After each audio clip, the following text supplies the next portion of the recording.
what we want to then do is talk a little bit about what the fundraising process looks like, right? We've talked a bit about what does the investor landscape look like, who's out there, what are their motivations, but what actually happens when you then encounter investors and want to go through this process.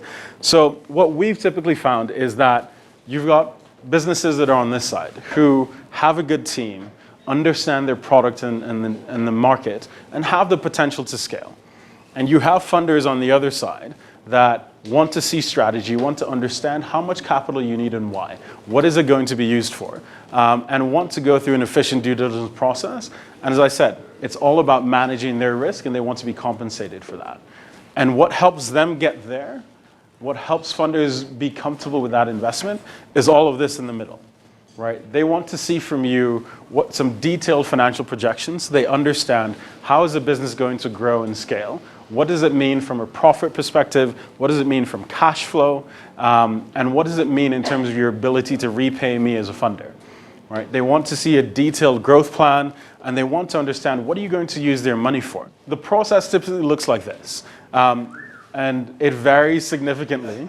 And again, one thing I want to point you to is this timeline at the bottom. And we'll often talk to businesses, and they'll say, we'll ask them, say I need funding. I said, all right, when do you need it by?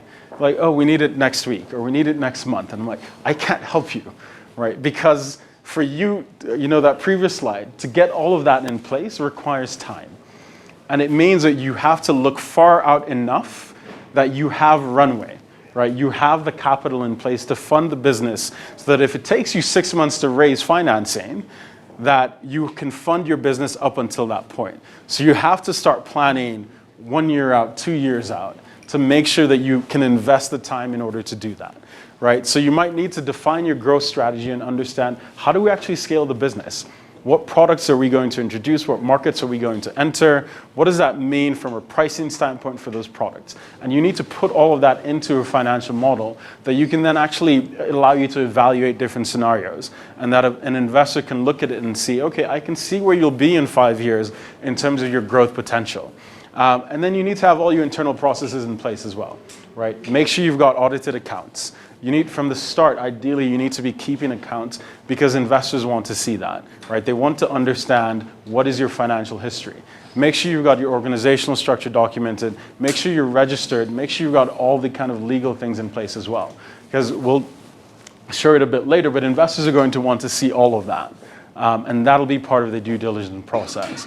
And then you need to do investor outreach. Right? So back to that universe of funders, once you decide you want to raise capital, you need to think about who makes sense, how do I approach them, how do I position for them, right? Because different investors are going to want to see different things from you, and you need to plan the time to make sure that you've actually dedicated it to that.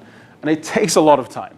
It takes a lot of your team's time, and often people don't really anticipate that, right? And then you go through the whole due diligence process. And keep in mind, right, this that we've laid out here, and we'll get into each stage in more detail, that's just for one investor, right? You might be going through this with 3, 4, 5 different investors, maybe at the same time, maybe one after the other, but it then requires you to allocate the team time in order to go through all of this, right? So I focus kind of on these first 2 stages because the next few slides go into a bit more detail on the kind of actual process once you've met investors and what happens.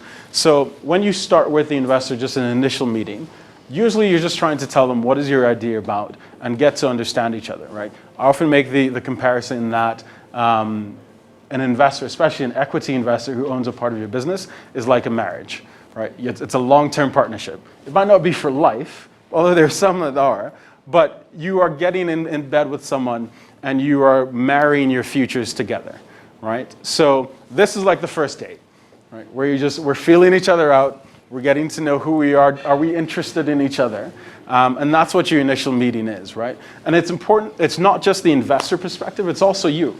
Evaluate the investor to understand, are they a good fit for my business? Is this the type of investor that I would want? As well as, do I need to spend time cultivating this investor? If what they invest in isn't my area, right? If the size of investment that they do isn't the amount of capital that I need, it might be worth having the relationship because maybe down the line they're a better fit. But you need to also quickly think through, how do I make sure I'm spending my time effectively and not chasing investors who are not a good fit for myself? So from there, if there is mutual interest, all right, maybe we'll go to a second date, right? And that's where we get into kind of initial due diligence. And again, this is where you need to have your documentation ready and prepared. And that's why it's important to spend time up front before you even start the investor process. And a lot of people are always concerned about how much do I share? Is someone going to steal my idea? Can I tell investors about this? I'll be frank, right? You can sign NDAs. The Zambian courts, and as well as courts across Africa, it can be tough how you can enforce that, right? Especially if, for example, it's a foreign investor. So that's part of the diligence you have to do on your side, right? Do you trust this investor? Ask around and find out, have they invested in other people? If so, are those people happy with them, right? What was the process of investing with these guys, right? So make sure you're doing your diligence as well so that you feel comfortable when you share that information. Because you have to fundamentally, right? An investor is not going to place capital if they cannot evaluate your business and understand what their prospects are to achieve a return by giving you money, and understand why should they give you money over the 50 other people who are asking them for capital. And make sure you've got all your documentation in place, that you have financial systems ready. So that's everything from your financial controls to your accounting, to having a team in place that manages that, because again, investors are going to want to see all of that to understand the organization. From your initial due diligence, you might get a term sheet, right? So a term sheet is essentially just laying out what the potential terms of the investment are. Usually they're non-binding, but it will lay out and say, okay, we expect to make an investment of this amount, let's say it's $2 million, and that will be as in equity, and as in return we get this much in exchange. Now that's usually what most people focus on, right? Just that, what are those commercial terms, right? How much am I giving up if it's equity? What's my interest rate? What's my collateral if it's debt? But you also need to think about control, right? Is the investor asking for a board seat?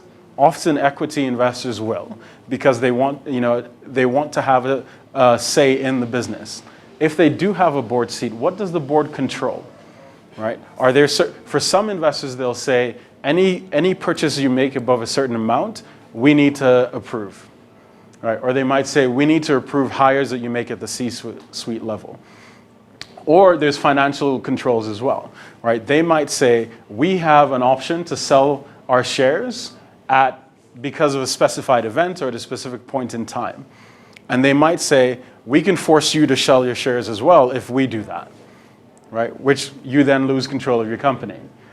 Or they might say, we have the option to buy more shares at a certain point in time, right? If you haven't thought through that and discussed it in advance, you might be at a point where you're like, actually, we're doing really well. I want to maintain control. I want to keep as many shares as possible. And then an investor says, hey, we had this in our term sheet, and we're exercising this option, right? So those are things I think most people often don't think about, right? Or if you structure a board, how many people are on it? Who gets to appoint those board seats? Often investors and the management team or the founder have the right to then appoint those board members.